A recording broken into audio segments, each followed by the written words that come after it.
So are these things no longer collector's items? Hey everyone, it's Kevin T. Rodriguez, film critic of iCritic.net, and I had a choice between which video I wanted to make today. Did I want to make a video about how Cinemark's movie club was finally useful to me and I was glad I had it? Or should I make a video about how Sinemia is bringing back their debit cards and even promising to improve customer service? You know, it was tough, but I think a lot of you would have preferred this video. So that's why we are discussing it. And I haven't uploaded anything for over a week. Sorry about that. I do have some behind the scenes plans to bring this channel into the new year swinging. But until then, we're just going to be puttering along with vlogs for the meantime. But anyway, Sinemia has either heard loud and clear that people do not like the online digital credit card thing that they have, or maybe the lawsuit MoviePass had against them has less merit than Ted Farnsworth and Mitch Lowe initially thought, and they feel confident enough that they can bring back debit cards. Either way, the card that's coming back without the fees is sure to make a lot of people happy, even if getting another one seems, again, like it'll cost you a little bit. So according to this Business Insider article, movie ticket subscription service Sinemia, which has stepped into the spotlight as its competitor MoviePass has struggled, announced big changes to its plan on Thursday that address some of the complaints that sparked a class action lawsuit by angry customers earlier this month. The crux of the lawsuit was at a $1.80 processing fee that the company began to roll out in mid-October. The suit alleges that Sinemia essentially became a bait and switch, and I argued it really wasn't really a bait and switch, but you know what? A lot of people feel it was, and you know what? It's fine if they do. That's a perfect. I personally, did the math for myself. It still adds up to way more than what I would normally spend. But yeah, I guess technically, if you're just going to do 2D movies and you don't care about 3D or IMAX, then yeah, you're probably more or less breaking even. But anyway, it lures the customers in by convincing them to purchase a purportedly cheaper movie subscription and then adds undisclosed fees that make such purchases no bargain at all, the lawsuit claimed. Sinemia fleeces customers with an undisclosed, unexpected, and not bargained for processing fee each time a planned subscriber goes to the movies using Sinemia's service. There was no way for Sinemia subscribers to avoid this fee because since June, when the company discontinued its old debit cards, it had forced subscribers to book advance tickets online for every movie they saw, but now there's a way around the fees. And as you can see, I'm an anime fan. That's why that ad is there.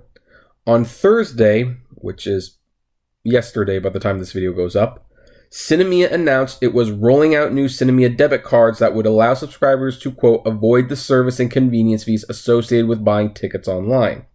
The debit cards are available by request and cost $14.99. We're definitely going to talk about this.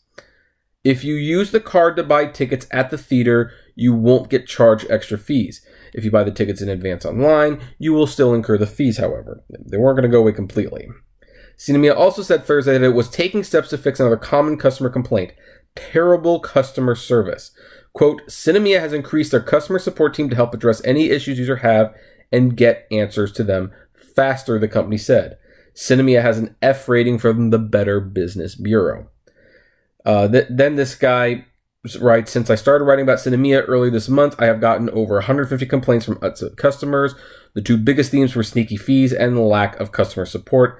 Sinemia seems to have taken those complaints to heart and is moving to remedy it. Well, we'll see. And I have, by the way, gotten way more than 150 complaints on my channel about this service, and triple that for MoviePass, of course. So here's the thing. Good news. The debit card is coming back, and you won't have the fees as long as you use it. That I think is great. But of course, there's always bad news with these things. Bad news, they're going to charge $15 for the card. What if you're like me and you already had a card? Well, I guess I'm just going to have to rebuy the card. Am I going to do it? Obviously, I'm going to do that. I mean, what other choice do I have? It makes it so much cheaper. So, of course, I'm going to get it. I don't like it. I really don't like it. It kind of feels like this one thing where Sinemia is bringing something back, but they're charging for the privilege of giving it back what they probably shouldn't have taken away in the first place. But there you have it. Let's see here. The other good news, they're supposedly improving customer service. The bad news is we don't know exactly how they're going to be improving that customer service. And I can think of 2 ways that they could drastically improve the customer service. Number 1, in that little app where it says live, have a chat room in there so that someone can actually chat with a customer service representative. That would be the first thing I do. Now, there's another thing I would do, and if you have to choose between the 2, I would recommend choosing the second one.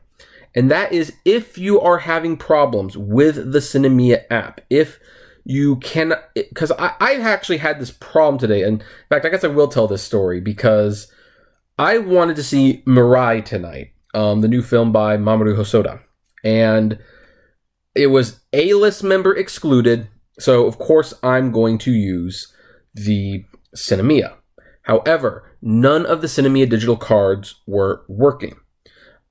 It wasn't working on Atom. It wasn't working on Fandango. And movie tickets, oh geez, that was just useless. That was a useless app. I took that thing off right away.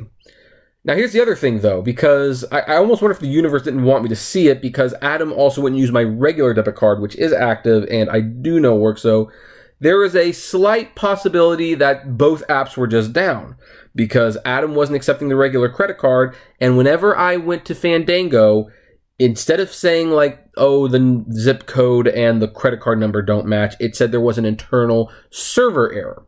So maybe I just, went to see this movie on a very, very bad day.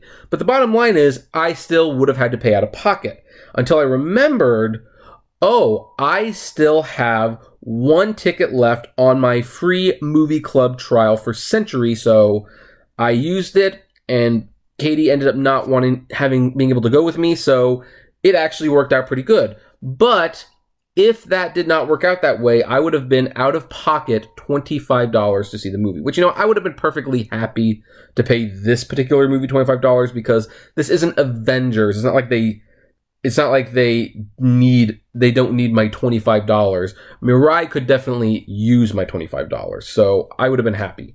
But the bottom line is there was no customer service really to help me out in this. So the second thing I would do, and this would be, I'd put this precedent, if we're having trouble checking into the app, getting the card to work, and it's just not working, we should be allowed to do what MoviePass used to do. Hey, you have the ticket stub, send an email to Sinemia, say, this is what the problem was, and I couldn't get it to work. I had to pay for it out of pocket. Please reimburse me and credit and take the movie off what I have for the rest of the month. I think that would go a long way to easing a lot of people's frustrations about this particular service. Will they do that? Probably not, because I've spoken at great length that one of the sad realities of this is that, well, good customer service is detrimental to these companies. Like, whenever you need help, as long as you need help, you're not seeing that movie and they're not spending money on you. And that's why they have no interest in doing it. So we're just going to have to wait and see what this actually looks like. Because if they're just going to include a few more people to answer some more emails or more people to be effective at Twitter, then I don't know if it's that big of a deal. But they're acknowledging it. Of course, MoviePass was acknowledging it too, and that never really improved that much. So anyway, that's pretty much where we're going to end this vlog. What do you folks think? Are you happy that the debit card is coming back? Are you going to pay $15 to get it reactivated? Is this good enough for you? Is it not good enough? Is it still a bait and switch? I would love to know. So comment below, like, favorite, share, subscribe. If you enjoy my videos, consider becoming a Patreon member. It's totally optional, of course, but even those $1 a month goes a long way to helping the channel run smoothly. And as always, flame responsibly. Have a good one.